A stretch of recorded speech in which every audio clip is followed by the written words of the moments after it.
Salut Dan. Bonjour Magloire. Premièrement, d'abord, je suis content de vous recevoir. Et je me demande si vous dire merci parce que lorsqu'on vous a contacté, on n'a pas eu cette difficulté de pouvoir vous avoir. Vous étiez accessible. Hein. Et lorsqu'on a pu échanger avec vous, on a remarqué une personne qui était vraiment humble et une personne qui était ouverte. Et vraiment pour ça, j'aimerais vous remercier pour cela.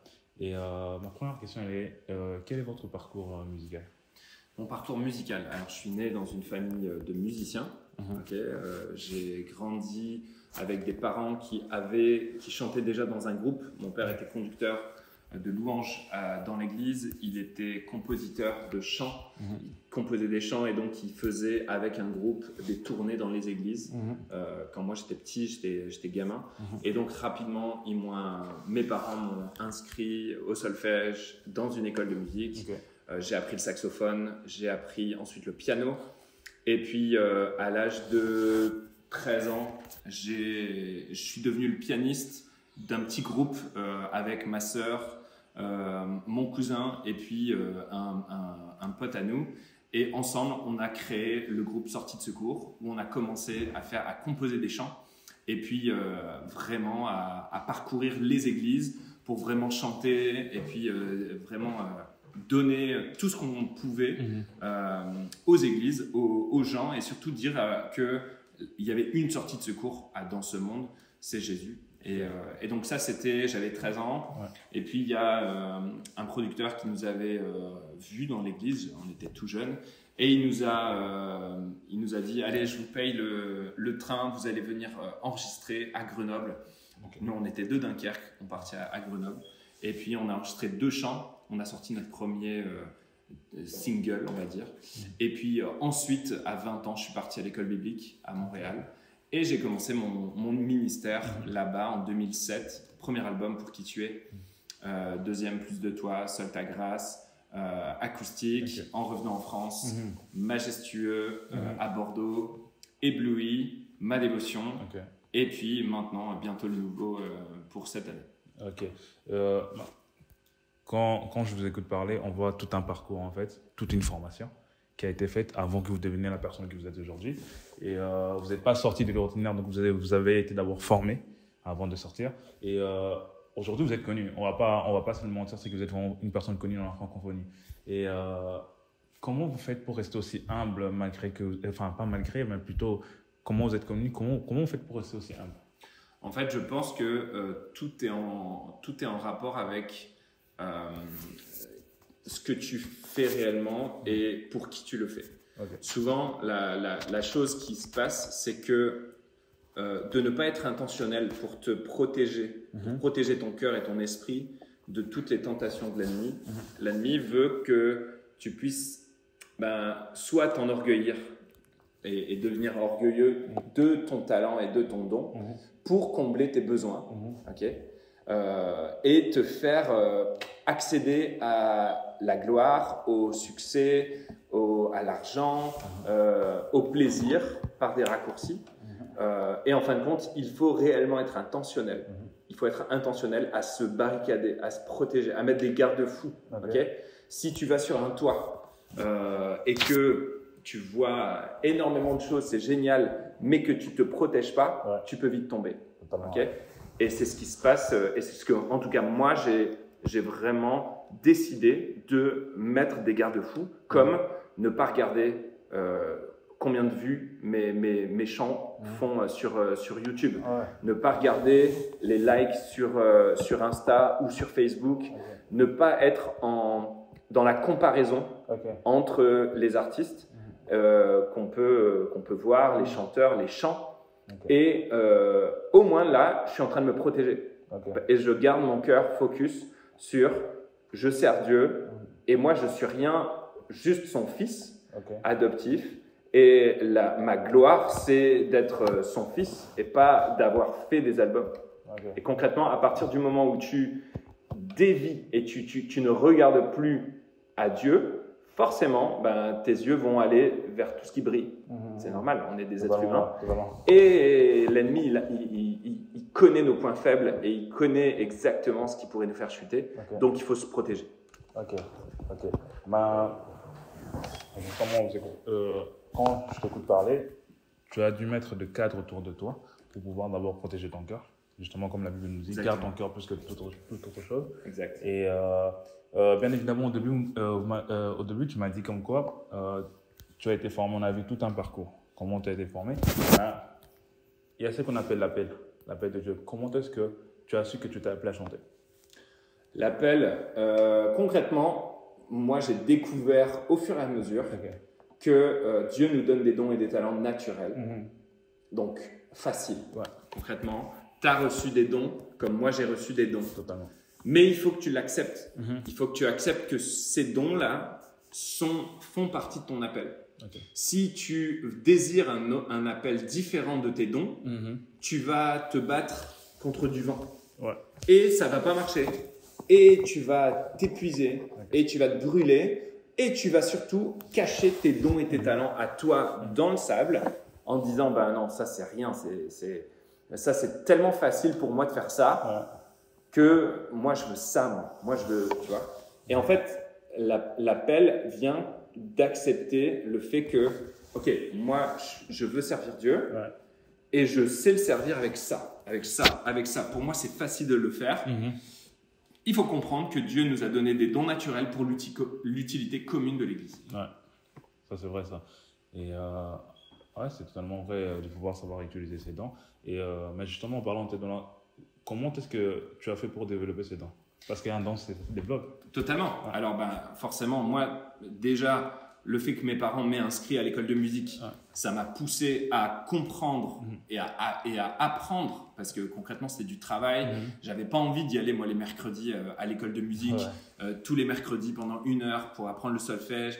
J'en avais pas envie en tant que gamin. J'aurais préféré aller jouer au foot ou jouer avec des jeux vidéo. Mais j'ai appris là, j'ai travaillé quand j'étais jeune et au fur et à mesure, la discipline est devenue un bon moment et j'appréciais jouer du piano, j'appréciais chanter et au fur et à mesure, quand tu comprends que ça devient un outil pour ton appel, bon bah là en fait tu y vas à fond quoi. Ok. Mais quand je t'écoute parler, j'ai plus l'impression comme si tu n'as pas eu de difficultés. Ma question elle est plus, quelles sont les difficultés que tu as rencontrées dans ton parcours? Les difficultés que j'ai rencontrées, je pense que la plus grande difficulté serait de justement essayer de combler tes besoins par le regard des gens. Par le fait qu'ils t'applaudissent, qu'ils t'encouragent, qu'ils te complimentent. Et en fin de compte, c'est celle-là la plus grande difficulté. Parce que si tu travailles, tu commences la guitare aujourd'hui et tous les jours tu joues pendant 15 minutes ou 30 minutes, je te promets que dans 1 mois, tu sais jouer de la guitare. Donc c'est du travail. Le travail, c'est l'oreille bien sûr. Si tu n'as pas le rythme et que tu n'as pas d'oreille, ça va devenir mécanique. Tu vois, tu vas jouer de la guitare, mais ça sera mécanique. Tu vas regarder les accords et puis si tu as le feeling en plus, si tu as l'oreille musicale, là, tu vas commencer à trouver du plaisir à jouer de la guitare. Mais, en fait, c'est comme n'importe qui. C'est comme le roi Saül qui, au début, il est juste grand, il est juste beau, il est juste le bon candidat pour devenir le roi d'Israël. Et Dieu le choisit. Pourquoi? Parce qu'il est humble. Et quand il devient roi, quand il commence, là, il commence à monter. Il monte. Et à un moment donné, il est très connu.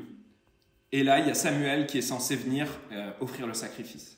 Et Saül dit, purée, il est où Samuel? Il n'est pas là, Samuel. Là, il y a le peuple qui commence à regarder. Alors, il est où Samuel? Il faut qu'on y aille. Allez, vas-y, Saül, fais-le le sacrifice. Et en fait, il a plus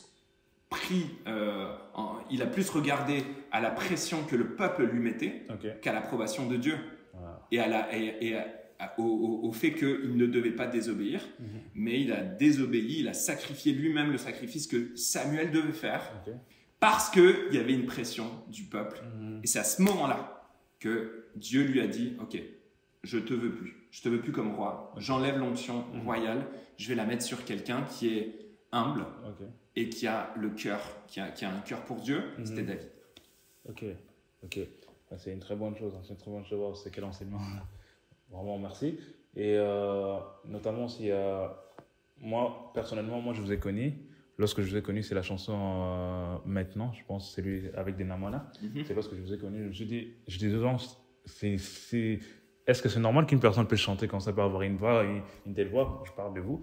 Et on voit que dans cette chanson, ça fait 15 millions de vues, si je me rappelle bien, si je me souviens.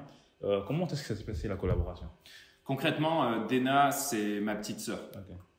Clairement, on s'est rencontrés dans une conférence de femmes à ICC à Paris il y a des années. Je l'ai écoutée, j'ai écouté cette fille chanter avec l'onction qu'il y avait. Je ressentais la présence de Dieu. C'était juste hallucinant. Elle passait juste avant moi. On faisait un concert. Moi, j'étais la dernière partie. Elle chantait juste avant moi. Je l'entends. Je fais waouh, c'est qui cette fille? Donc, quand elle descend de l'estrade, je vais la voir, je l'encourage. Waouh, c'était génial, merci beaucoup. Pendant que le gars il me présente. Le temps qu'on monte sur scène, puis après ça, nous, on chante, on joue. Et elle vit un super moment. Elle ressent la même chose avec moi. Donc, on se contacte. À la fin, on prend le numéro de l'autre et on commence à parler, à converser, à s'encourager. Et puis, quelques années plus tard, Mohamed Sanogo nous invite en Côte d'Ivoire pour faire un gros concert juste ensemble. Mohamed, Dena, moi et puis Derek Jones. Donc on est resté pendant 4 jours dans le même hôtel avec Dena, avec son mari Michel, et donc on a pu vraiment connecter, apprendre à se connaître là. Et c'est vraiment à ce moment-là que c'est devenu ma petite sœur parce que on avait le même cœur.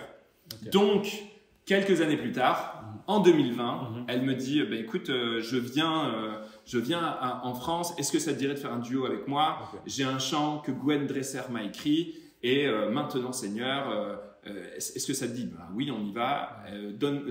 Donc j'ai appelé mes musiciens et elle est venue à Bordeaux et on est allé dans le studio où moi j'ai enregistré Ébloui. Et puis c'est à cet endroit-là que on a appris la chanson, on a chanté la chanson. Et puis, ça bénit 15 millions de personnes. Donc, c'est génial. Wow. Mais justement, en parlant de featuring, moi, ma question, elle est plus... qui sont les personnes qui vous inspirent le plus? Qui sont les personnes qui m'inspirent le plus? Je te dirais ceux qui sont focalisés sur Dieu et que ça se sent, en fait. Ça se sent si un artiste est là pour se mettre en avant et vendre des albums ou vendre des titres et faire des millions de vues. Et ça se sent quand une personne, elle est là pour servir Dieu et pour faire que son chant va bénir des gens, va bénir des millions de personnes. Quand tu me dis le titre, il a fait 15 millions de vues, moi, je ne regarde pas aux 15 millions de vues. Je regarde aux 15 millions de personnes qui ont été bénies et touchées. Totalement. C'est complètement différent, tu vois. Et le monde veut nous pousser à regarder aux 15 millions de vues pour s'enorgueillir, tu vois. Mais en fait, tu pourras toujours te comparer à quelqu'un de plus grand et à quelqu'un de plus petit. Et qu'est-ce que tu vas avoir de l'orgueil sur celui qui a que 5 millions de vues, mais tu vas te sentir super nul par rapport à quelqu'un qui a 30 millions de vues. Tu comprends? Et en fait, la comparaison, elle sert à rien. C'est juste un poison que l'ennemi, il te met dans le cœur. Totalement. En parlant de la musique, là, vous avez sorti une série de plusieurs singles avec vos amis, Ma Dévotion. Et j'ai un peu suivi l'histoire que votre femme a pu parler, comment est-ce que ça a été enregistré, c'était lors de la tournée, pendant le Covid. Et comment est-ce que tu as été convaincu de faire ça? Ok, alors le projet Ma Dévotion est né effectivement pendant le Covid ou juste avant le Covid en fait. En 2019, on a eu envie, moi j'avais envie de proposer un album piano-voix, juste piano-voix. Et donc pendant toute l'année 2019, j'avais enregistré des chants. Je me levais le matin. En 2020, pardon. En 2019, c'est une idée, c'est une amie à nous, Marie Agostini. On s'est connectés ensemble et puis on s'est dit, on aimerait bien écrire un livre, mais on ne sait pas trop sur quoi. Est-ce que tu pourrais nous aider? Et ensuite, par la suite, j'ai eu envie de proposer un outil pour que les gens puissent, sans que je sois là avec eux, puissent juste prendre du temps dans la présence de Dieu les matins. D'accord ? Créer un dévotionnel. Ok. Et on s'est dit, pourquoi on n'allierait pas les deux projets en même temps ? Le livre où on va expliquer et on va écrire les histoires des 30 chants, qu'on va mettre sur un album, qu'on va mettre sur un QR code, et on va mettre ça dans le livre. Comme ça, les gens, en achetant le livre, pourront avoir tout. Ils auront la pensée associée au livre, associée au chant. Ils auront un endroit pour pouvoir écrire ces prières et ils pourront écouter le chant et même juste prier dessus parce qu'on va mettre juste le piano. Donc voilà un petit peu le parcours et dans cet album, quelle est ta chanson préférée? Alors ma dévotion, ça c'était moi tout seul, le livre. Et ensuite, en 2021 et 2022, on a fait 4 tournées où on est passé en France, un peu partout. Et j'ai invité des artistes, plein d'artistes, qui sont venus chanter avec moi lors de ces soirées-là. Et on en a fait l'album Ma Dévotion Live qui vient de sortir il n'y a pas longtemps. C'est dur de choisir une chanson parmi toutes parce qu'elles sont juste magnifiques. Mais il y en a une particulière qui me bénit à chaque fois que je l'entends, c'est le chant Tout-Puissant avec Joy Rachor. Et ce chant, ça a été vraiment un moment magnifique. Ok. Juste l'avant-dernière question. Une anecdote que vous avez déjà vécue dans la musique? Une anecdote que j'ai vécue dans la musique, je te dirais que c'est quand je suis parti en Nouvelle-Calédonie. J'ai été invité en Nouvelle-Calédonie, il y avait 24 heures d'avion. Donc, je suis tombé malade à cause de la clim, à cause du froid, à cause du chaud. Je tombe malade et j'arrive en Nouvelle-Calédonie avec un rhume qui commence à descendre dans la gorge. Et là, j'arrive sur le lieu du concert. Il y avait 2 concerts. Il y avait un concert le vendredi soir, un concert le samedi soir. Premier concert, j'arrive, j'ai plus de voix. Plus rien. Le soir même, je rentre dans mon hôtel, je suis dépité, j'ai vraiment des mauvaises pensées, des pensées noires. Et le lendemain matin, je me dis, ok, je vais juste aller sur le balcon, il y a le soleil qui vient de se lever, je vais prendre mon téléphone, ma Bible et mon café. Et là, je vais sur le balcon et puis là, je dis, Seigneur, pourquoi ? Pourquoi je suis venu jusqu'ici pour pas être capable de chanter ? Et là, Dieu vient me dire, en fait, c'est pas toi. C'est pas toi. C'est moi qui ai voulu que tu aies un rhume. C'est moi qui voulais te bloquer ta voix pour que tu puisses leur faire comprendre que à chaque personne, ils doivent pas venir pour un homme. Ils doivent pas venir pour un chanteur. S'ils viennent pour un chanteur, ils vont être déçus.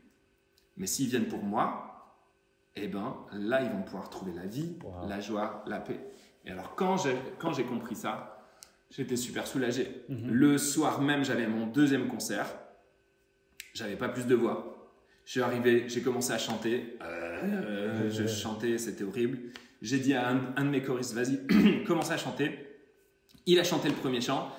Et là, je prends la guitare et je vais au micro au milieu parce que j'étais au piano. Et là, je commence, bonsoir tout le monde, on va louer Dieu. Dis à ton voisin, Dany n'a pas de voix. Et là, je sens que ça change un peu.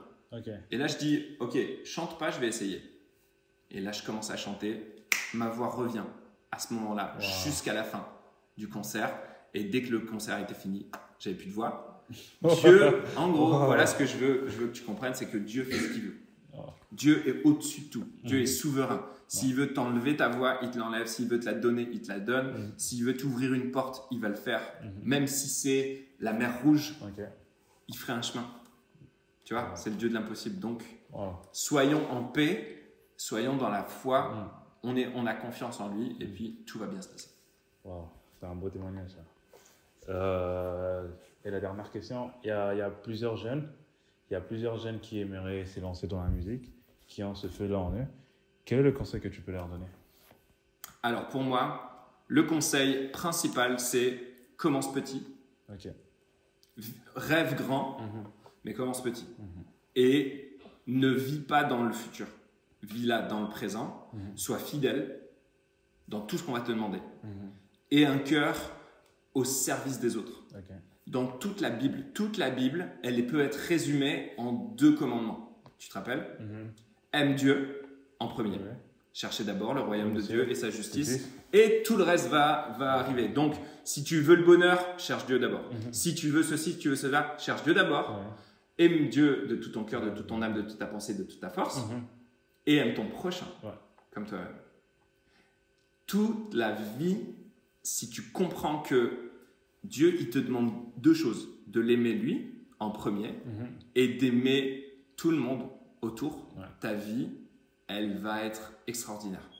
Parce que tu vas comprendre ce que Jésus est venu faire sur la terre. Il a sacrifié sa vie pour qu'on puisse être réconcilié avec Dieu par amour. Et donc, à partir du moment où tu es un jeune, tu comprends que tu as juste à aimer les autres. Et donc, quand tu aimes, tu vas donner, tu vas servir, tu vas faire quelque chose pour l'autre sans attendre quelque chose de en retour. Et à ce moment-là, Dieu, il se dit, ok, ma gloire, il est extraordinaire, il aime tout le monde, il fait le pas de plus, il donne, il est généreux. Quand il voit quelqu'un qui a besoin d'aide, il va l'aider. Et ok. Et il est fidèle en plus dans les petites choses que je lui confie. Je vais lui en donner encore un peu plus grande, un peu plus grande, un peu plus grande, un peu plus grande, un peu. Et à un moment donné, tu te retournes, tu as un ministère qui touche le pays au complet ou la terre au complet, la francophonie. Mais ton cœur, il est resté le même parce que tes pensées, elles sont focus sur Dieu et sur lui d'abord. Ça marche? Ça marche. Merci Dan. De rien, ma gloire. C'était vraiment un plaisir et on a été bénis. Moi, premièrement d'abord, et ceux qui sont derrière la caméra, ils ont été bénis par ça. Et nous prions que les gens qui vont suivre soient bénis aussi par ça. Vraiment, merci beaucoup à vous. Merci beaucoup. On va dire ciao, ciao. Salut. Salut. Ciao. Ciao. Salut tout le monde.